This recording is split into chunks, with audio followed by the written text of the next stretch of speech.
Cuba Información.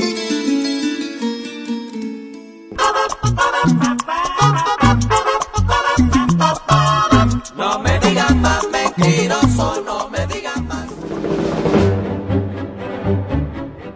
Recientemente el espacio en portada del canal público Televisión Española emitía Revolución Reinventada, un reportaje acerca de los cambios en el modelo económico de Cuba. En apariencia, este trabajo aporta un cierto equilibrio informativo al dar voz tanto a personas partidarias de la Revolución cubana, representantes institucionales o intelectuales críticos, como a detractoras de esta. Un equilibrio que finalmente se revela artificial y forzado porque otorga a la llamada disidencia cubana, organizada y sostenida económicamente por varias potencias extranjeras, fundamentalmente el gobierno de Estados Unidos, una legitimidad política y una representatividad social de la que claramente carece. El programa da espacio relevante, por ejemplo, a la bloguera Yoani Sánchez, cuya única relevancia social en la isla es la que han construido los grupos mediáticos que la sostienen económicamente, como la propia Radio Televisión Española o el Grupo Prisa, así como partidos políticos y gobiernos de varias potencias mundiales. En el reportaje, Yoani Sánchez, en uno de sus habituales dislates, hacía una retorcida comparación entre la situación de Cuba con la de Kampuchea, Camboya, en los años 70, durante cuyo régimen de terror, recordemos, murieron centenares de miles de personas. Raúl Castro tenía la posibilidad de elegir el camino de la reforma, de la flexibilización o llevar al país, conducir al país hacia un camino como Kampuchea, ¿no? El vídeo otorga además una legitimidad moral y política fuera de toda duda a personajes como el conocido disidente Elizardo Sánchez, ya que incluye entre las organizaciones de derechos humanos al grupo que dirige, a pesar de que, tal como reveló un cable publicado por Wikileaks, este también es sostenido por el gobierno de Estados Unidos. Es la falta de libertades, la gran asignatura pendiente según las organizaciones de derechos humanos. En este sentido, el programa no pone en duda las cifras de supuestos presos políticos en la isla que sostiene el citado Elizardo Sánchez.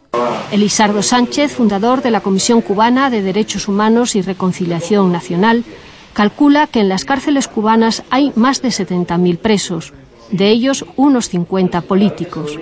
Y ello a pesar de que hasta Amnistía Internacional reconoce que estas 50 personas citadas no son presos de conciencia al estar condenados por actos de violencia.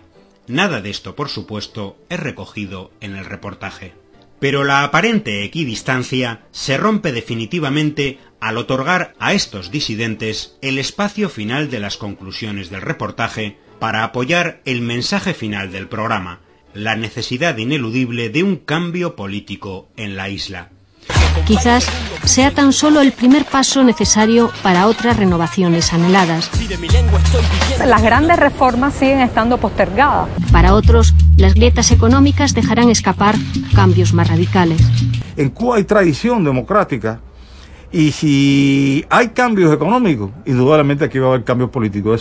La directora del reportaje, Yolanda Sobero, hacía además en la web de Televisión Española un curioso comentario, reflejo de los prejuicios con que tantos periodistas viajan a Cuba. En la isla, ante la cámara, en la calle, dice la periodista, nadie dice lo que en realidad piensa, y pone como ejemplo a un trabajador entrevistado que fuera de cámara confiesa: le he dicho que me alcanza el sueldo, pero no es verdad, apenas me llega. Esta anécdota pretende demostrar que una represión silenciosa impide a la gente, por ejemplo, reconocer sus bajos ingresos. Algo completamente absurdo en la Cuba actual, donde el propio presidente Raúl Castro ha reconocido públicamente en numerosas ocasiones que los salarios son insuficientes para cubrir las necesidades familiares, situación que está precisamente en la base de los actuales cambios económicos. El salario aún es claramente insuficiente para satisfacer todas las necesidades. Por el contrario, es evidente que una buena parte de los trabajadores de otros países, incluidos los de la rica Europa, evitarían afirmar ante una cámara lo que verdaderamente piensan, que son explotados por el empresario que les emplea o que su salario no les alcanza para llegar a fin de mes. Esperemos que la periodista Yolanda Sobero, en su interés por la equidistancia, haga algún comentario al respecto en sus reportajes sobre los próximos países que visite. Goodbye.